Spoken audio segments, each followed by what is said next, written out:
والحسين وعلى آلك وأصحابك يا رحمة للعالمين۔ سورۃ النساء ایک آیت مبارکہ ابھی آپ کے سامنے میں نے تلاوت کی ہے۔ اس سے قبل جو آیات ہم نے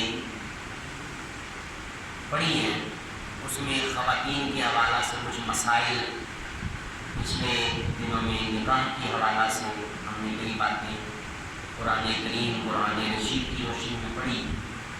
تو آخری درس مبارک تھا، اس میں ہم نے حق مہر کے حوالہ سے میں نے کچھ باتیں اللہ تبارک و تعالیٰ کی اس پاک دارائب اور بیعت کتاب سے آپ کے سامنے عرض کی۔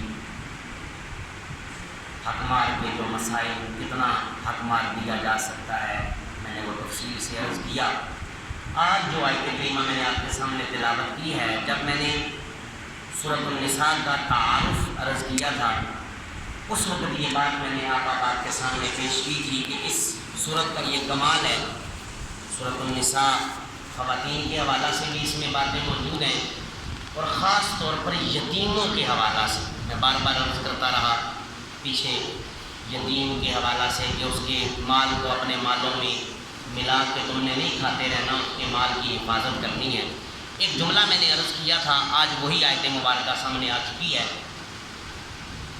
اس میں یتیم کے مال کی بھی حفاظت، یتیم کی جان کی بھی حفاظت، خاص طور پر سورۃ النساء میں یتیم کے جذبات کی حفاظت کا حکم دیا گیا ہے۔ اس بات کی حفاظت کا جذبات، مال بھی الگ چیز ہے، جان بھی ٹھیک ہے، جذبات کی بھی قدر کرنی ہے، ان کے احساسات کی بھی قدر کرنی ہے۔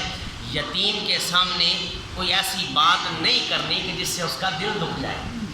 یہ آج وہی آیت مبارکہ آپ کے سامنے ہے، یتیم کے جذبات کی بھی قدر کرنی ہے۔ میں نے اس وقت بھی اس پر زور دیا تھا، جس کا باپ دنیا سے چلا جائے اپنے خاندان میں، اہل محلہ میں ضرور دیکھا کرے۔ قرآن نے اس بات پر زور دیا ہے کہ اس کے جذبات کی بھی، اس کے سامنے بری بات بھی نہیں کرنی، اونچی آواز سے بھی نہیں بولنا کہ اس کا دل دکھ جائے، اس کو تکلیف ہو، اس کے جذبات کو ٹھیس پہنچے۔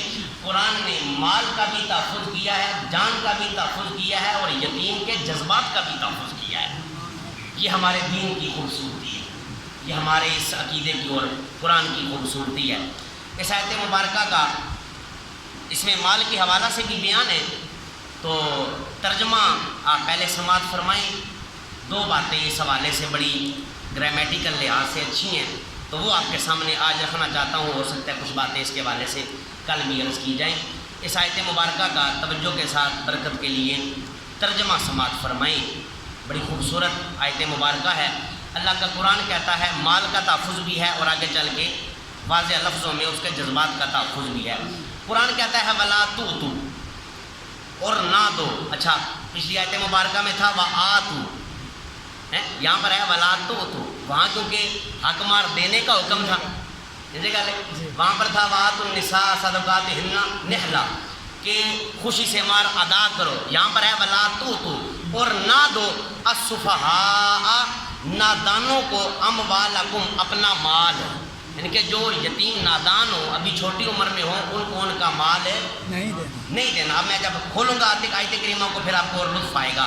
وَلَا تُؤْتُوا السُّفَهَاءَ، اور نہ دو نادانوں کو ان کا مال، اللَّاتِي جَعَلَ اللَّهُ لَكُمْ قِيَامًا، جنہیں بنایا ہے اللہ تعالیٰ نے تمہارے لیے سہارا، وَارْزُقُوهُمْ، اور کھلاؤ، فیہا، اس مال سے، وَاکْسُوهُمْ، اور پہناؤ، وَقُولُوا لَهُمْ قَوْلًا مَّعْرُوفًا، اور کہا کرو ہمیشہ ان سے بھلے کی بات، بھلائی کی بات، نرمی کی بات۔ وَقُولُوا، واضح لفظ استعمال کیے جا رہے ہیں، وَقُولُوا، جب بھی بات کرو، لَهُمْ قَوْلًا مَّعْرُوفًا، جب بھی ان سے بات کرو نرمی سے بات کیا کرو، جب بھی ان سے بات کرو پیار سے بات کیا کرو، جب بھی ان سے بات کرو ان کے بھلے کی بات کیا کرو۔ یہ بھی ضروری ہے نا، کیونکہ وہ چھوٹے ہیں، اس لیے معروف، اچھی بات، بھلے کی بات۔ حضور جل امت نے یہاں پر بھلائی کے لفظ استعمال کیے ہیں۔ اس آیت کریمہ کا یہ پہلا لفظ میں نے کیونکہ ابھی پڑھا ہے دوبارہ پھر، تو اس میں سے بھی ایک اور مسئلہ، لیکن میں مطالعہ کرنا چاہتا ہوں، کل اس بات کو پھر بیان کروں گا کہ آیا وہ مسئلہ اس سے اخذ ہو رہا ہے کہ نہیں ہو رہا۔ کل وہ انشاءاللہ اس بات کی طرف توجہ دلاؤں گا۔ مفسرین نے جو اس حوالہ سے بات بیان کی ہے کہ جو یتیم چھوٹی عمر میں ابھی تک اس کو شعور نہیں ہے، نابالغ ہے، جب وہ بچہ دنیا سے چلا، جب اس کا والد دنیا سے چلا جائے تو قرآن کہتا ہے کہ پھر جو اس کا ولی ہو، جو اس کی نگہداشت کرنے والے ہیں، کہ تو پھر وہ جو اس کے باپ کا چھوڑا ہوا مال ہے نا، وہ فوراً اس کے حوالے نہ کر دیا کریں، بلکہ ان کو چاہیے جب تک وہ عاقل بالغ سمجھدار، وہ نادان کا لفظ استعمال کیا، جب تک وہ دانا نہیں ہو جاتے، عقل مند یا شعور والے نہیں ہو جاتے، اس وقت تک تم نے اس کے مال کی حفاظت بھی کرنی ہے۔ کیا کرنی ہے اس کے مال کی؟ جب وہ شعور والے ہو جائے۔ امام اعظم ابو حنیفہ رحمۃ اللہ تعالیٰ علیہ، آپ نے 22 سال اس کی عمر لکھی ہے کہ 22 سال تک تم نے اس کی مال کی حفاظت کرنی ہے، یعنی کہ عام قانون تو قرآن نے یہی بیان کیا، جب تک وہ شعور والے نہیں ہو جاتے، جب تک وہ عقل مند نہیں ہو جاتے، یعنی کہ اس وجہ سے کہ اگر تم چھوٹی عمر میں ان کا مال ان کے حوالے کر دو گے تو یقیناً وہ اس مال کی حفاظت نہیں کر پائیں گے، اس کو سیف اور محفوظ نہیں کر پائیں گے، تو تمہیں چاہیے کہ تم اس کے مال کی حفاظت کرو، جب وہ شعور والے ہو جائے تو پھر ان کا مال ان کے حوالے کر دو۔ بات آپ کو میری سمجھ آ رہی ہے نا؟ اس حوالے سے 2 باتیں جو کہ بڑی اہم ہیں وہ میں آپ کے سامنے رکھنا چاہتا ہوں، اور بڑی یہ باریک سی بحث ہے، اگر سمجھ آ جائے تو بڑی بات ہے۔ قرآن نے کہا ہے کہ جب تک وہ عاقل بالغ سمجھدار نہیں ہو جاتے اس وقت تک اس کے مال کی کیا کرنی ہے؟ حفاظت کرنی ہے۔ کیا کرنی ہے اس کے مال کی؟ حفاظت۔ آپ کو میری بات سمجھ آ رہی ہے نا سب کو؟ اور آگے چل کے قرآن نے کہا ہے وَارْزُقُوهُمْ، اسی مال میں سے ان کو کھلاتے رہو۔ بات سمجھ آ رہی ہے؟ فِيهَا وَاكْسُوهُمْ، اس کے اسی مال میں سے ان کا جو کھلانے پلانے والا کام ہے نا، وہ اس مال میں سے کیا جا سکتا ہے۔ بڑی توجہ سے آپ نے یہ جملے سننے ہیں، اس مال میں سے اس کو کھلاؤ۔ قرآن نے اس کے لیے جو جملہ استعمال کیا ہے وہ کہا ہے وَارْزُقُوهُمْ فِيهَا، اس مال کے ذریعے سے اس کو کھلاؤ۔ بڑی یہ اللہ کرے سمجھ آ جائے، اس مال کے ذریعے سے، وہ جو مال ہے نا اس مال کے ذریعے سے ان کو کھلاؤ۔ میں نے صرف تفسیر نعیمی میں یہ بحث پڑھی ہے اور میں نے کہیں پڑھی نہیں ہے، شاید کسی اور مفسر نے لکھی ہو، میرے مطالعہ سے نہ گزری ہو، لیکن یہ بات بڑی باریک سی ہے۔ فرماتے ہیں کہ اللہ کے قرآن نے کہا ہے کہ فیہا، یعنی کہ اس مال کے ذریعے سے ان کو کھلاؤ، باقاعدہ وہ مال نہیں کھلانا، اس مال میں کوئی کاروبار کرو۔ جزاک اللہ۔ یہی جملے حضرت قبلہ مفتی احمد یار خان صاحب نعیمی نے تفسیر نعیمی میں لکھے ہیں۔ فرماتے ہیں بلکہ اتنی بات بھی لکھی گئی ہے، اتنا کھول کے بات کو لکھا گیا ہے کہ جب وہ بچے جوان ہو جائے نا اس مال کو بڑھا کے ان کو دو۔ اب اس کا کیا مطلب اپنے کو مال پانا میں؟ نہیں، یہی بات جو صاحب کہہ رہے ہیں، یہی بات مفسرین نے لکھی ہے کہ وہ جو یتیموں کا مال ہے اس مال کی تجارت کرو، پھر جو منافع ہوگا اس منافع کو ان کے اوپر خرچ کرو تاکہ ان کا اصل مال کم نہ ہو، ان کا اصل مال کم اتنے یتیموں کے حقوق کا تحفظ کیا گیا ہے کہ ان کا اصل مال کم نہ ہو، جو منافع ہوگا وہ ان کے اوپر خرچ کرو، وہ ان کے اوپر لگاؤ تاکہ ان کے اصل مال میں کمی نہ آئے۔ جو اس کے باپ نے اس کا مال چھوڑا تھا جب وہ جوان ہو اس کے پاس اس کو وہی مال اس کو عطا کیا۔ قرآن نے اس لیے منہا نہیں کہا کہ وہی مال جو ہے دینا ہے، بلکہ فیا، اس کے ذریعے سے، یعنی کہ تجارت کرو، اس کے مال میں سے اس کے اوپر خرچ کیا جائے۔ اور ایک اور بات جو کہ بڑی اہم ہے، وَلَا تُؤْتُوا السُّفَهَاءَ أَمْوَالَكُمْ، بڑی توجہ فرمائیے گا۔ قرآن کہتا ہے کہ نہ دو نادانوں کو اموالکم، اپنا مال۔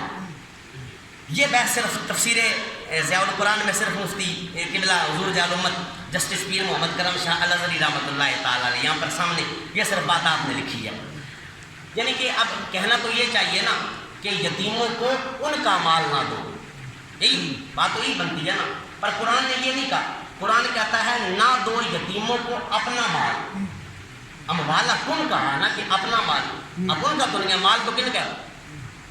یتیموں کا مال ہے نا، یتیموں کا باپ چھوڑ کے گیا تھا، ولی ان کی پرورش کر رہا ہے تو مال تو یتیموں کا ہوا، لیکن قرآن کہہ رہا ہے وَلَا تُؤْتُوا السُّفَهَاءَ أَمْوَالَكُمْ، اپنا مال اس کو نہ دو۔ یہ بحث یہاں پر حضور ضیاء الامت جسٹس پیر محمد کرم شاہ الازہری رحمۃ اللہ تعالیٰ علیہ آپ نے لکھی ہے کہ رب نے کہا کہ اپنا مال نہ دو، کہنا تو یہ چاہیے تھا اموالہم، کہ ان کا مال ان کو نہ دو، بنتا تو یہ جملہ تھا۔ بات آپ کو میری سمجھ آ رہی ہے نا؟ بات جملہ یہ بنتا تھا کہ ان کا مال ان کو نہ دو، کہا جا رہا ہے اپنا مال ان کو نہ، اپنا جو مال ہے وہ ان کو سنبھالو اور ان کو فوراً نہ دو۔ اس کی وجہ کیا ہے؟ اپنا مال کیوں کہا جا رہا ہے؟ صرف حضور ضیاء الامت جسٹس پیر محمد کرم شاہ الازہری رحمۃ اللہ تعالیٰ علیہ آپ نے لکھا ہے، فرماتے ہیں کہ رب نے اس بندے کی طرف مال کی نسبت اس وجہ سے کی ہے تاکہ جنہیں تو اپنے مال دی حفاظت کرتا ہے انجی یتیم دے مال دی بھی حفاظت کرتا۔ جس طرح تو اپنے مال کی فکر کرتا ہے نا کہ یہ میرا مال ہے، جہاں پہ لکھا ہے، میں وہ 2 جملے آپ کے سامنے پڑھ دیتا ہوں تاکہ آپ کو زیادہ لطف آئے۔ حضور ضیاء الامت نے جملوں کو لکھا ہے، اس کے بعد بات کو مکمل کر دیتا ہوں۔ فرماتے ہیں اموالہم کی بجائے اموالکم فرمایا، میں نے تو آپ کو کھول دیا۔ اموالہم کا مطلب ہے ان کا مال، اموالکم کا مطلب ہے کہ ان کا اپنا مال، سمجھا رہی؟ فرماتے ہیں اموالہم کی بجائے اموالکم فرمایا کہ یتیموں کا مال اگرچہ نہیں ہے، یتیموں کا مال اگرچہ انہی کا ہے، لیکن کیونکہ وہ اور تم سب ایک ملت کے فرد ہو اس لیے گویا وہ تمہارا ہی مال ہے، اس کی حفاظت اور نگہداشت بالکل یوں کرو جیسے تم اپنے مال کی کرتے ہو۔ بات سمجھ آ رہی ہے آپ کو؟ اس وجہ سے اس جملے کے لیے میں نے یہ ساری بات کھول لی ہے۔ اموالکم کہا، اموالہم نہیں کہا، کیوں؟ اس کی حفاظت اور اس کی نگہداشت، کیونکہ یتیم کا مال ہے، اس کے مال کی حفاظت تم ایسے کرو جیسے تم اپنے مال کی حفاظت کرتے ہو، اس مال کی فکر ایسے کرو جیسے تم اپنے مال کی فکر کرتے ہو، اس مال کا درد اسی طرح محسوس کرو جیسے تم اپنے مال کا درد محسوس کرتے ہو۔ 1-2 جملے کی آیت مبارکہ کے حوالہ سے کل وَلَا تُؤْتُوا السُّفَهَاءَ، اس میں کچھ اور بات کا ذکر بھی ہے، کل انشاءاللہ پھر آپ کے سامنے میں عرض کروں گا۔ خالق کائنات سے دعا ہے میرا مالک ان باتوں کو سمجھنے کی